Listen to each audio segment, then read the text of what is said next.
A Portland man has pleaded guilty to starting a fire at the ICE facility in Portland. Investigators say on June 11th, the group began building a barricade of large objects and debris against the building's driveway gate, which stopped officers from leaving. Yeah, so he's in trouble. Now, as many of you are aware, Portland protesters have been clashing with federal agents for quite a long time now.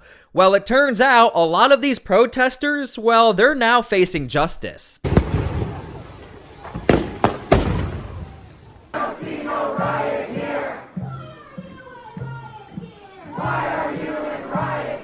So here's where things get interesting. We actually have footage from June 11th, the same night the man was arrested we're going to be talking about, and you'll notice the Portland police, they're in the footage. Well, the Portland police actually were pretty involved that night. Wait until you see that. And not only that, just a few days later, the Portland police had to remind everyone, just so you guys know, we don't get involved with these deportation operations. We're not involved with Homeland Security. But a few days before that, they seem to be rather involved. Again, you'll see that in a second. Now, if you guys can do me a big favor, make sure to please like the video. It's the #1 way you guys are helping this channel, and it also helps others see the videos as well. And I know people are going to want to see what this is all about. Make sure to get the video out there so people can see what's going on. 34-year-old Trenton Barker lit a flare from his backpack and threw it onto the pile, and it caught fire.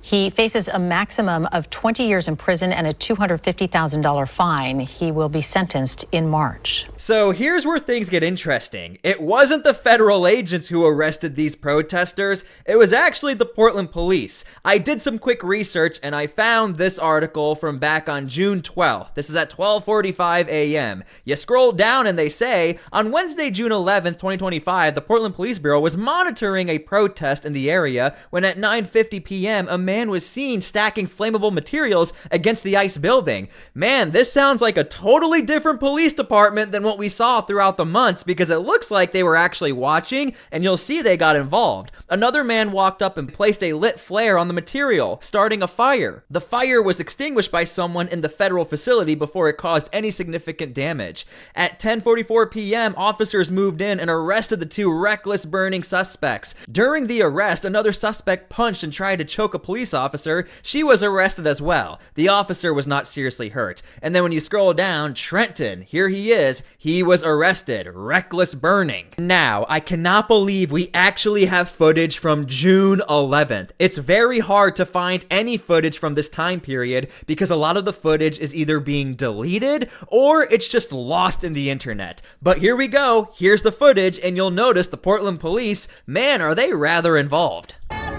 Get out of the street. Why would I listen to you? Why would I ever listen to you when you kidnap me, dude? Why would I ever listen to you like my kidnapper? You stupid. You should never talk to me again, you stupid.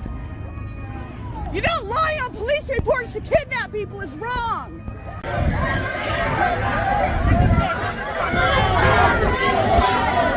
We're getting extremely violent now.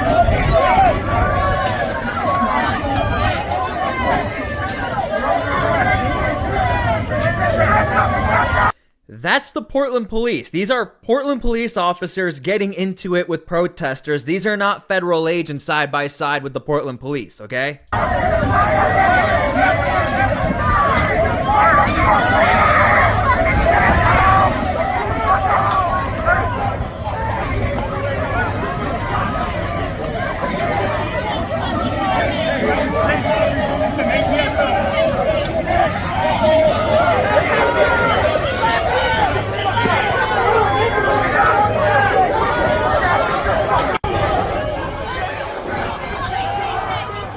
They're making a very violent arrest right here. They've been shoving people over here. A lot of these are just teenagers. You'll also notice the Portland police officers, I mean, they are operating on federal property as well over here on the grass. And some of the Portland police officers, I actually recognize them as like the liaison officers who talk to the protesters from conservatives on the left-leaning side trying to bring people together. I'm recognizing some of them.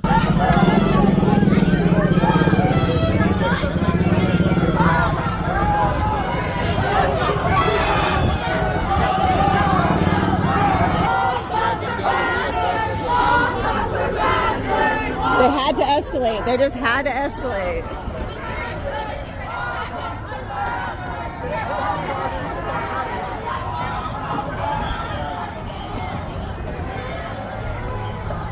Okay, so let me know how you feel about this footage. Unfortunately, we don't have the raw footage of Trenton trying to light that fire, but we do have footage to show that the Portland police, they were heavily involved, and you can see there are a ton of protesters, and for the Portland police to actually get involved, that's how you know it's pretty bad, considering this is a sanctuary jurisdiction. And real quick, before we continue, make sure to please subscribe to my channel so I can keep you up to date with stories like this. We've been covering Portland since day one, and I want to make sure you guys are getting the best information out there since we have the ability to cross-reference all of our information and investigations we've been doing since June. So make sure to please subscribe, and if you see the QR code, that's for people watching TV. Take out your cell phone, scan the QR code. It's a lot easier to subscribe that way. Thank you.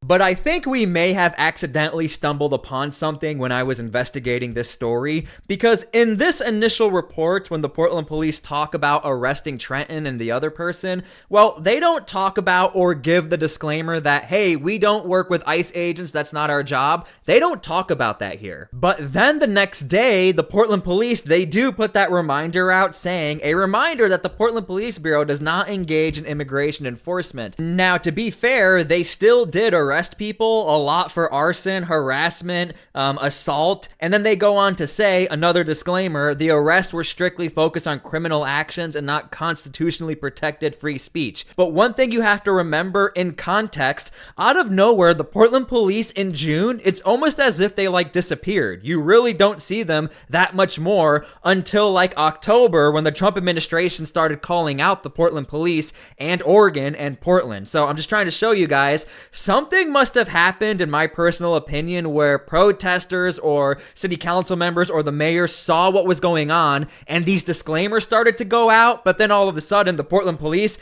they were not there. They were not conducting arrest, but they will say we were monitoring the situation. I mean, here's a prime example. This is June 14th, the day after that article we just read.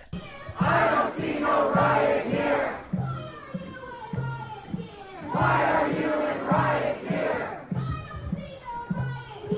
I don't see no riot here. Why are you in riot here? And that footage was from our friend Ryan. Make sure to go give him a follow, go support him. Thank you for that footage, Ryan. But it doesn't end there, because a lot more happened in June as well. The next piece of footage we're gonna watch is from someone named Brendan, or BG on the scene. Go give him a follow, go support him. I'm one of his biggest fans because I love the way he does journalism. I love his content. Go tell him we say hello, go support him. He captured one of the most famous things that happened in June, one of the biggest clashes. This footage occurred on June 18th. Again, why are the Portland police not involved with this?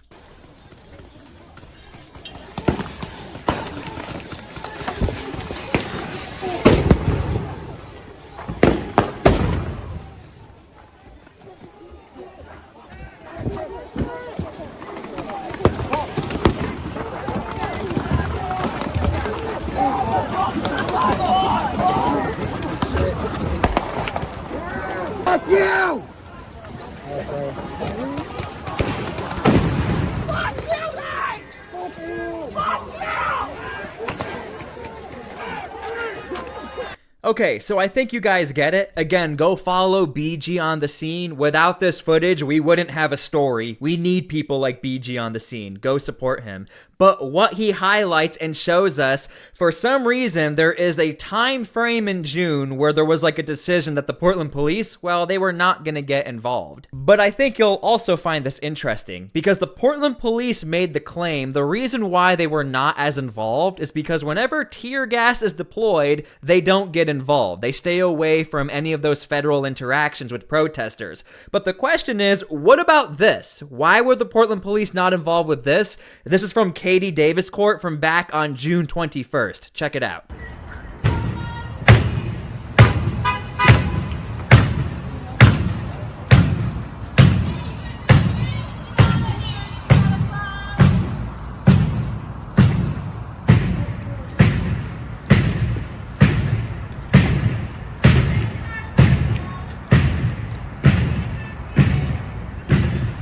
See, at this time during June, things were a lot different. It looks like the federal agents were trying to be a lot more tolerant with the protesters and just let them walk on the federal property and hope they're not going to exploit that and use it against federal agents. Well, there were cases of agents being leaked to the internet and out to the public, their families and who they were, so this was becoming so problematic that federal agents had no choice but to push back. Obviously, you don't see anything like this today, but I'm just trying to show you guys and pose the question, why were the Portland police not helping with this? So leave your comments down below how you feel about everything we just watched. Now, things are a lot different today. A lot of the clashes actually involve protesters and protesters, not so much protesters and federal agents. In fact, our good friend Ocean Plot, I'm one of his biggest fans as well. I love the way he does journalism. He captured this moment just less than 24 hours ago. Check this out. Oh shit. You just back up! What you gonna do, bitch? Motherfucker, don't spit in my face! You got me fucked up! That is Tommy Boy. I think everyone knows who Tommy Boy is by now. It looks like there was some sort of interaction or clash between opposing protesters.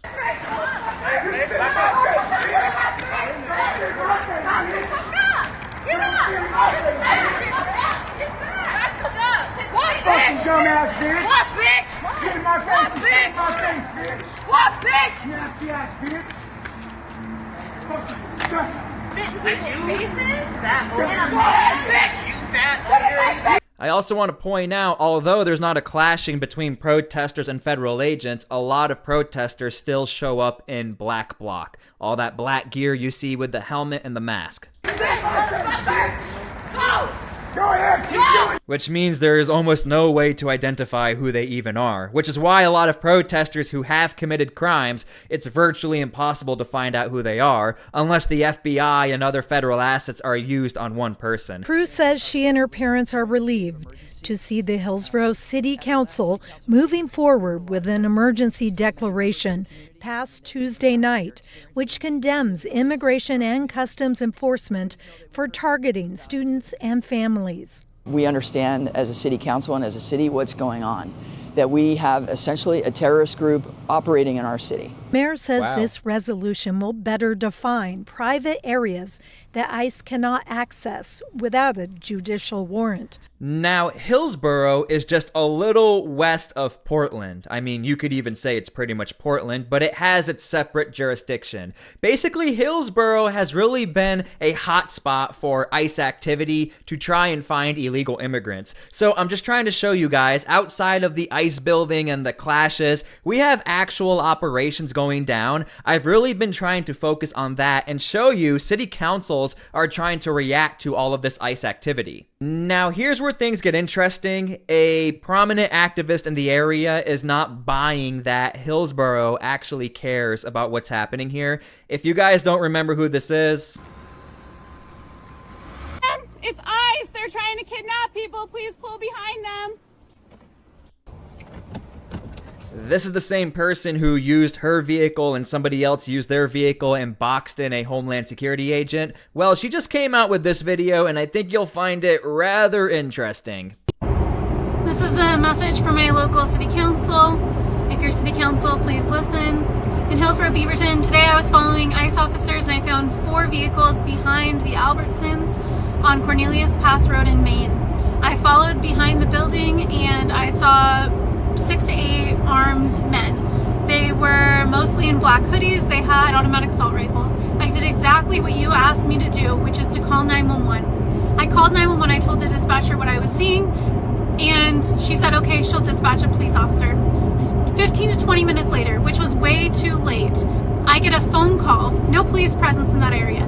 I get a phone call from Officer John Gansey, who I just so happened to file a mixed conduct report against 1 week ago, for naming me in front of ICE agents and for giving protesters and people who were filming ICE activity a bunch of attitude at a stop on Johnson and 67th last week. So she's calling out the Hillsborough Police and the Hillsborough City Council. So John Gansey, the officer who I just so happened to report last week, is the only one who can respond to my calls about ICE. That seems suspicious to me. That seems like they are filtering the calls, taking their time, and waiting until this officer, who I know will do nothing for me and is just trying to further intimidate me, has the time to call me.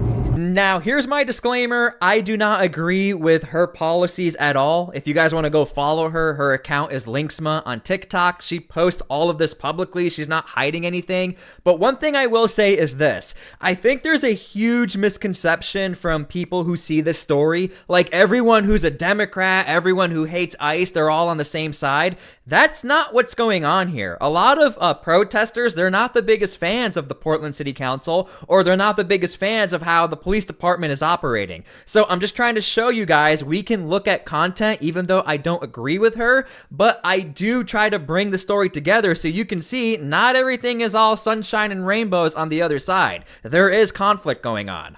I don't know why when I call 911 and I say there are armed men in masks in black hoodies refusing to identify themselves behind my local grocery store at 10 a.m. with AR rifles, why it takes 20 minutes to get a phone call back and no police response. Can you answer that for me? And for those of you saying, well, who cares what she has to say? Well, she has a big voice. She has 5,200 likes on this post alone, 200 comments, 431 people have favorited this video. So people are watching her content, and her content probably resonates with others who don't like what's going on in Hillsborough or in Portland in general. And the reason why this matters on a broader scale, we saw what happened at the beginning of this video. We saw the Portland police were heavily involved, but once there was pushback, all of a sudden we started to see less and less police officers. These types of call to action from influencers or the public towards a city council, it has a lasting effect on police departments as to whether or not they're going to operate or somewhat coexist with ICE agents, because no matter what, ICE is not leaving Portland, but at the very least, these protesters can maybe put some pressure on the city council and the police department to stop even interacting with the federal agents. It's just something to think about. Okay, so I hope you guys enjoyed the video. As somebody who's been covering this Portland topic for quite some time, back in June is when we really saw the aggressive actions towards federal agents or towards the federal building. So I wouldn't be surprised if we start to see more of these protesters either get federally charged or are currently being investigated as we speak. Thank you guys so much for being here, and please pray for peace. We need that right now. Thank you for everything. God bless, and we'll see you all later.